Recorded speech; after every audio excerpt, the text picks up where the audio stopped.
So we learned about what the instantaneous rate of change is, and it's the slope of the tangent line, but it's the slope at a particular point on a graph. And we estimated that in the last lesson. Now we're going to go ahead and write the equation of a line if we're given the instantaneous rate of change. So in calculus, the instantaneous rate of change, we find it by finding the derivative. So if we have some function f of x, then the slope equals the derivative, and the notation we get for the derivative is f prime, which is like an apostrophe right here. It's not a 1, it's like an apostrophe kind of looking thing. So, and you can see it, look right here, see, f prime of 2, that's an example. And this just represents the slope at a particular x value. So when I talk about f prime of 2, I'm talking about the slope when x is 2. Because remember, the slope is always changing for each value of x. So this is our way of saying, well, the derivative, the slope at 2. So here's an example of the tangent line. What we're going to be doing is writing the equation of the tangent line, and that's no different than the 8th grade math you would do. The equation of the line,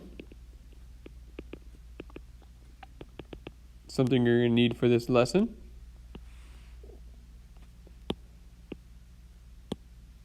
is y minus y1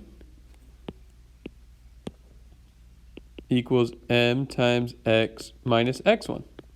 So it's still the same old equation,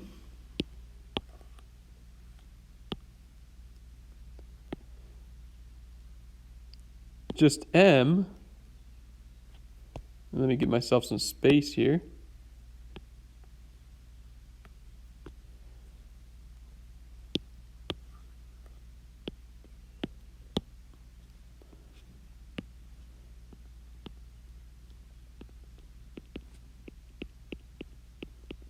M is going to be the value of the derivative at x1, whatever x1 is.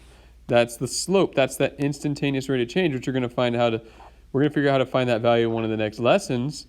But that instantaneous rate of change is the point of the derivative there. All right, so let's look at our first example. The tangent line to the graph of f at the point 2, 3 passes through the point 7, 6. Find f prime at 2.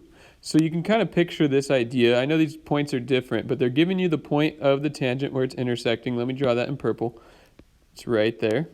And they're giving you some other point on the line, and they want you to find the slope of the blue graph, f.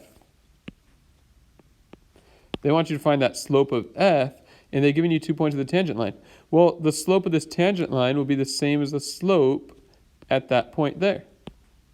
So we just have to find the slope between those 2 points, and that's going to be the slope of the blue graph at that particular spot. So we're going to find f prime of 2 because we know 2 points of the tangent line. So we're just going to do the whole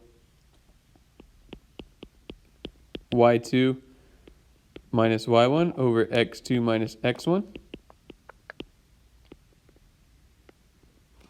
And we get 3/5. So that's not too bad. This problem's exactly the same. Let's look at one of these.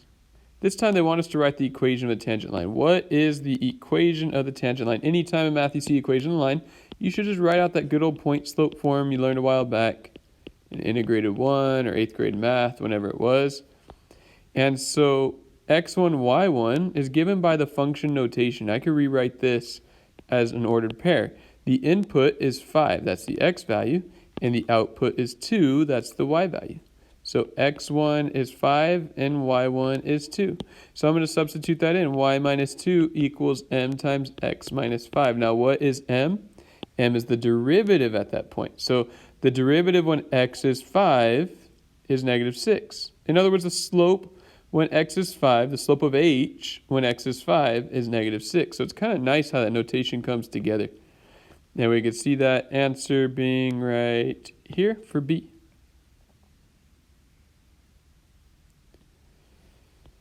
All right, let's look at another one. For a function h, we were given that h of negative 2 equals negative 5 and h prime of negative 2. So once again, we could write our ordered pair right here. X is negative 2, y is negative 5. The input, when x is negative 2, the output of h is negative 5. So this tells us our x1, y1. And then this is telling us our m at the value when x is -2 is -9.